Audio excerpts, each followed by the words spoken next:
Midterm election day is here and a body is found in an Iron Mountain dumpster.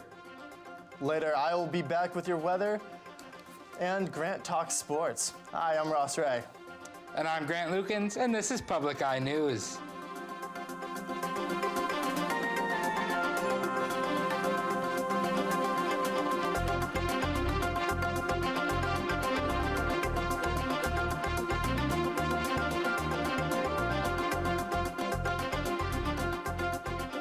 Election day all across the United States. Michigan polling places are open from 7 a.m. to 8 p.m.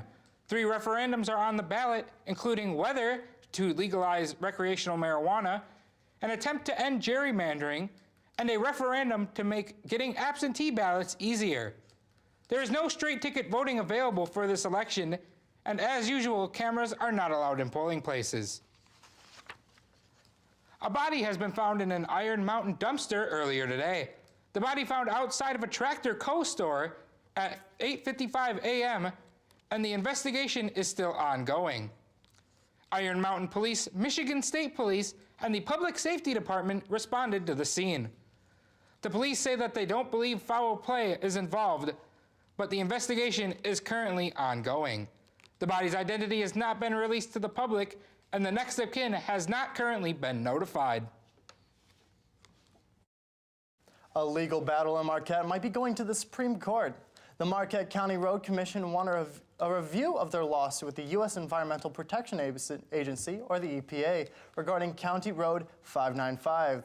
The EPA blocked construction of the road in 2012 that would have created a more direct route for mining trucks. The Road Commission filed a lawsuit and it has been thrown out by the Court of Appeals. They petitioned the Supreme Court on October 25th. A new series on the at the Ordock Brewing Company sounds pretty fishy. Maritime History on Tap is a 6-month-long series being hosted by the Marquette Maritime Museum. The presentations will be on the first Tuesday of each month, except for January 15th, with the first presentation happening tonight, Tuesday, November 6th. Tonight's guest will be National Weather Service meteorologist Matt Zika, and he will be giving a presentation about the weather phenomenon that sunk the Edmund Fitzgerald on Lake Superior.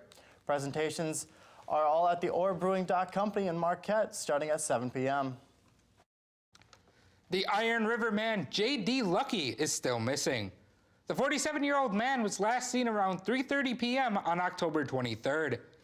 Jay loved his job and family, so him disappearing is out of the ordinary, as being told by his family members.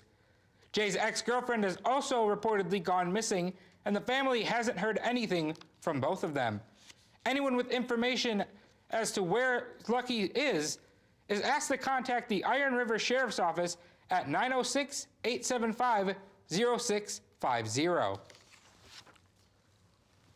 The Houghton City Police Department is investigating a 6-vehicle accident that occurred yesterday. The accident occurred on the Portage Lake Lift Bridge at around 4:40 p.m. The bridge was opened to let a ship pass through. Then after it reopened to traffic, the 6 vehicles rear-ended each other on the south end of the bridge.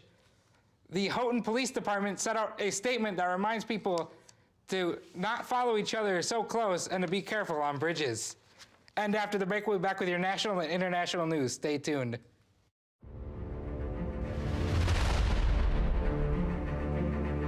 Get out and vote Republican. You've got to do more than retweet a hashtag. You've got to vote.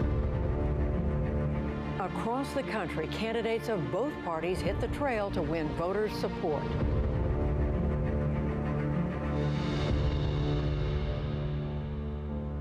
Tonight at 8 on Public TV 13. And welcome back. Concerns over conflict of interest have risen amid reports that the Chinese government has granted over 15 trademarks to companies with links to President Donald Trump and his daughter Ivanka Trump over the past 2 months. These approvals come just 3 months after Ivanka announced that she was dissolving her brand to focus on government work. 2 of the approved trademarks also went into holdings of President Donald Trump himself. New approvals include Ivanka-branded fashion, including sunglasses, shoes, and accessories. Others include branded bar and restaurant services, men's clothing, shoes, and voting machines. The driver of an accused hit-and-run deaths of 3 Wisconsin Girl Scouts and one of their mothers is expected to be formally charged this morning. The girls were collecting trash next to a rural highway over the weekend when a pickup truck hit them. 21-year-old Colton True faces multiple counts of homicide. DeMarco Morgan is at the county jail in Chippewa Falls, Wisconsin, where True is being held. There was no warning. It was fast. It was from behind. No one could turn around. Troop leader Robin Kelly says this photo was taken shortly before the crash that took the life of her 9-year-old daughter, Jana. All the girls, their family, they were Gina's closest friends. Jana was the youngest of 3 girls killed Saturday. Officials identified the other victims as Autumn Helgeson and Haley Hickel, both 10, and Haley's mother, Sarah Jo Schneider. Another 10-year-old, identified by her mother's Facebook account as Madeline Zwiefelhofer, remains in the hospital in stable condition. They were picking up litter off this western Wisconsin highway Saturday morning when they were hit by a pickup truck. This is Colton True. Colton True, seen on the right, appeared in court via closed-circuit television Monday. Police say he and his passenger, who is also in custody, said they'd been huffing or inhaling vapors from an aerosol cleaner before the crash, something prosecutors had argued in court. The drivers appeared to be somewhat out of it. Authorities say True's black pickup truck was traveling northbound on a 2-lane road when the vehicle crossed over the center line and veered into the ditch, hitting the Girl Scout troop. Police say the troop members were wearing highly visible safety vests. In a statement, the Girl Scouts of the USA said our hearts are broken for the girls and families.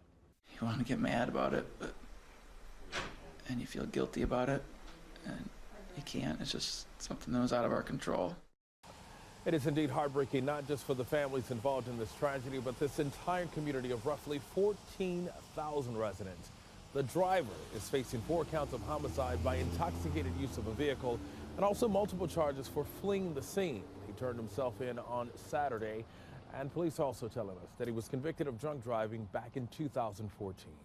DeMarco Morgan, CBS News, Chippewa Falls, Wisconsin. Facebook has said it has blocked over 115 accounts ahead of the midterm elections. The accounts were alleged foreign entities trying to purchase ads in the U.S. election. Facebook acted after being tipped off by U.S. law enforcement officials.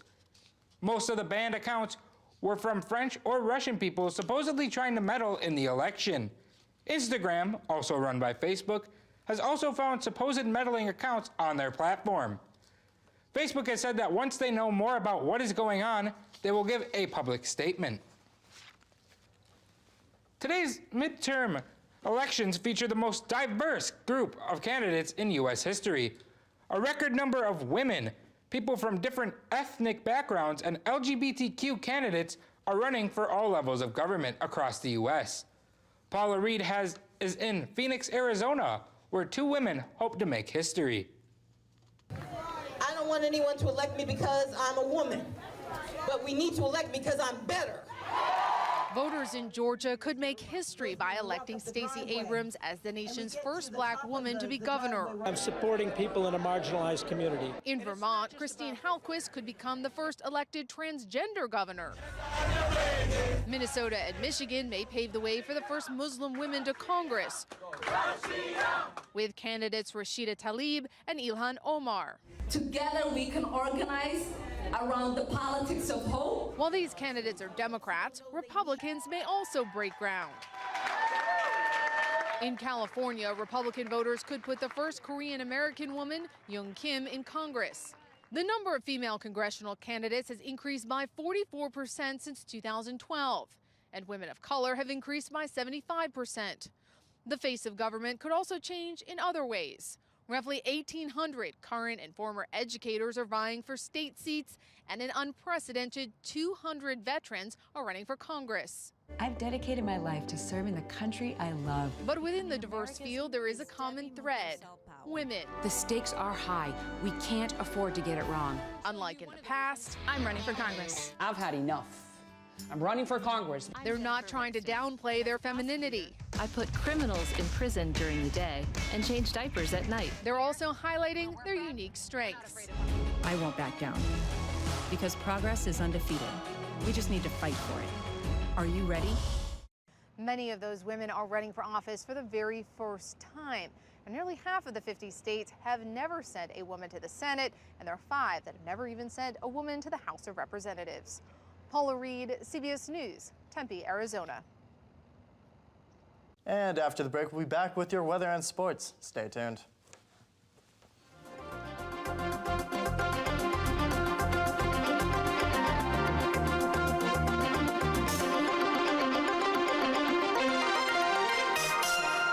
London has been plagued by flooding for centuries. London is particularly under threat through climate change. They built the Thames Barrier and believed flooding was a thing of the past. Now a city that thought it was safe is facing a new reality. Sea levels are going up. 1,000 properties got flooded. We need clever architects that can build cities that can cope with sea levels and make that part of the future design of the city. Wednesday at 10 after Nova on Public TV 13. And welcome back. My name is Ross, and I'll be here with your weather today. Looking behind us at our wonderful Academic Mall. It's looking quite cold and quite rainy out there. Fortunately, that's going to be following us throughout the weekend. Looking at the current conditions, it's currently cloudy with a temperature of 44 degrees, winds northwest at 9 miles per hour, and a barometric pressure of 29.55 and steady. Going on till later tonight, we're going to have some showers tonight with a low of 35 and a winds west at 8 miles per hour. And then going on to tomorrow, there's going to be a mixture of rain and snow going on with a high of 38 and the winds at northwest at 17 miles per hour. Let's look across the UP today. As you can see behind me, it's a mixture of some clouds and some sun and some partially cloudy over here. Starting all the way out to Sault Ste. Marie at 44 and cloudy. Going down to Manistee at 42, Escanaba at 44, and down to Menominee at 43. Going to our other half of the UP today. We're looking at Iron Mountain at 42, going to Ironwood at 40 and partially cloudy, going all the way up to Houghton at 42 and back to our wonderful Marquette. It's also going to be 44 degrees. Let's look at our week ahead. On Thursday, it's going to have a high of 33, low of 26 and cloudy. On Friday, it's going to be a high of 31, low of 24 with some AM snow. And Saturday, it's going to be a high of 29, low of 23 and some clouds.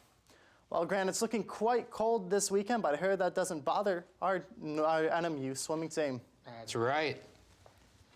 Northern Michigan University's men and women's swim teams have both found success this past weekend. The men's swim team dominated Saginaw Valley State 236-57. The men's team also defeated Grand Valley State 175.5 to 115.5. The women's swim team destroyed the Cardinals 200 to 95. The women's swim team also beat the Lakers 175.5 to 122.5. Susie Whaley was an up-and-coming golf star who made history. Whaley was getting hooked on golf, and she was good enough to compete in a junior tournament before she was allegedly kicked off because she was a woman. Whaley was the first girl to qualify for a PGA Tour in 58 years back in 2003. Back when Whaley was a child, she wanted to get golf lessons from a PGA golf course, but was told she would go nowhere because she was a woman. Chicago Blackhawks coach Joel Quenneville has officially been fired. Joel led the Blackhawks to get 3 Stanley Cups and 9 World Playoffs before being fired from his position. General Manager Stan Bowman said it was a very difficult position, but they want to get people a chance to grow and to bring in new ideas. And that's all the time we have today for Public Eye News. Make sure to tune in tomorrow for some more.